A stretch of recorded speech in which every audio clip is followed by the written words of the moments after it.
আমি doctor S Chakraborty, clinical and interventional cardiologist. আজ আমার আলোচনার বিষয় হার্ট ফেলিউর।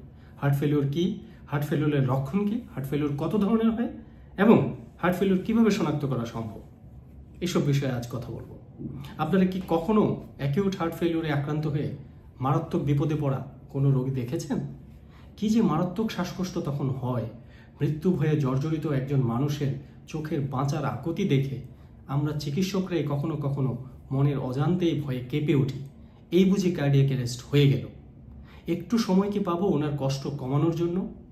এমনও হয় লাইফ সাপোর্ট মেশিন অর্থাৎ কৃত্রিম শ্বাস প্রশ্বাসের মেশিনের অর্থাৎ ভেন্টিলেটর মেশিনের সহযোগিতা অতীব জরুরি তাৎক্ষণিক সিদ্ধান্ত নেওয়ার প্রয়োজন হয় কার্ডিয়াক অ্যারেস্ট এড়ানোর জন্য।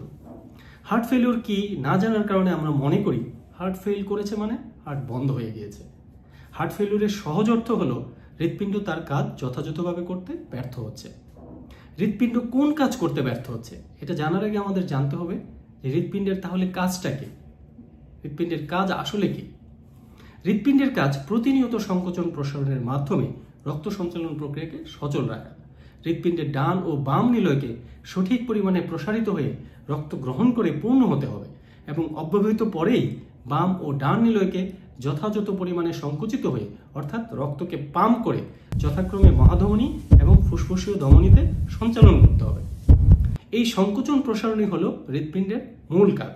সংকোচনকে বলা হয় মেডিকেল ভাষায় সিস্টোল আর প্রসারণকে বলা হয় ডায়াস্টোল। হৃৎপিণ্ড যখন যে কোনো কারণে যথাযথ পরিমাণে এই দুটি কাজের যে কোনো একটি কাজ করতে ব্যর্থ হয় তখন এই পরিস্থিতিকে বলা হয় হার্ট ফেলিউর। যদি যথাযথ সংকোচন ব্যর্থতা হয় মানে পাম্পিং ফেলিউর হয় তাহলে বলা হয় সিস্টোলিক হার্ট ফেলিউর। আর এটা শুধুমাত্র বাম নিলয়ের ব্যর্থতা হতে পারে, তখন লেফট হার্ট ফেলিউর বলা হবে, বা ডান নিলয়ের ব্যর্থতা হলে রাইট হার্ট ফেলিউর বলা হবে। যদি উভয় নিলয়ের ব্যর্থতা হয় তখন বলা হবে বাইভেন্ট্রিকুলার ফেলিউর। যদি প্রসারণ ব্যর্থতা হয় তখন বলা হবে অর্থাৎ হৃৎপিণ্ড যথাযথ পরিমাণে প্রসারিত হয়ে রক্তকে গ্রহণ করতে পারছে না, তাকে বলা হয় ডায়াস্টোলিক হার্ট ফেলিউর। হার্টের পাম্পিং ক্ষমতা অর্থাৎ ইজেকশন ফ্র্যাকশন কমে যাওয়া হার্ট ফেলিউরের একটি বড় কারণ। আবার আরেক ধরনের হার্ট ফেলিউরের রোগী আছে যাদের পাম্পিং ক্ষমতা অর্থাৎ ইজেকশন ফ্র্যাকশন স্বাভাবিক রয়েছে। হার্ট ফেলিউর হঠাৎ শুরু হতে পারে, সেই পরিস্থিতিকে বলা হয় অ্যাকিউট হার্ট ফেলিউর। এরও কম বেশি মাত্রা রয়েছে। মারাত্মক অ্যাকিউট হার্ট ফেলিউর হলে রোগীর মারাত্মক শ্বাসকষ্ট হবে, মুখ দিয়ে ফেনা বা রক্ত বের হয়ে আসতে পারে, রক্তের অক্সিজেনের মাত্রা দ্রুত কমে যাবে এবং রোগী অল্প সময়ে মৃত্যুমুখে পতিত হতে পারে। আর কিছু রোগী দীর্ঘদিন যাবৎ অল্প মাত্রায় হার্ট ফেলিউরে ভুগতে থাকেন, যেই পরিস্থিতিকে বলা হয় ক্রনিক হার্ট ফেলিউর।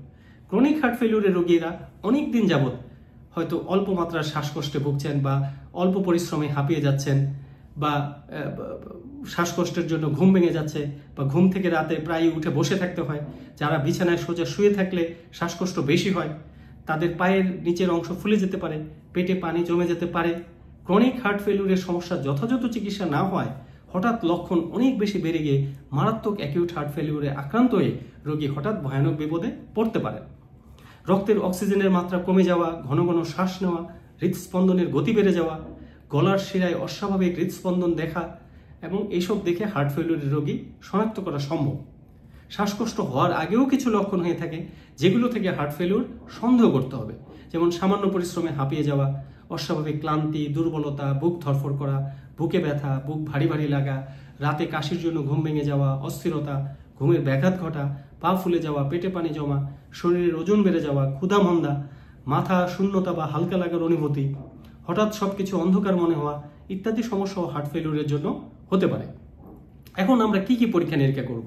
বুকের X ray, ECG, echocardiogram, NT pro BNP, arterial blood gas analysis, cardiac MRI, CT scan, coronary angiogram, nuclear perfusion scan, এই সমস্ত পরীক্ষাগুলো হার্ট ফেলিউর শনাক্তকরণ, এর মাত্রা নিরূপণ এবং হার্ট ফেলিউরের কারণ উদ্ঘাটনের জন্য সহায়ক পরীক্ষা।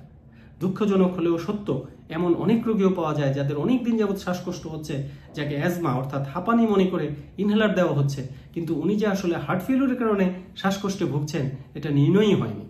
কাজেই সমূহ বিপর্যয় এড়ানোর জন্য হার্ট ফেলিউর দ্রুত শনাক্ত করা এবং এর চিকিৎসা করা অতীব জরুরি। সবাই ভালো থাকবেন, সুস্থ থাকবেন। ধন্যবাদ সবাইকে।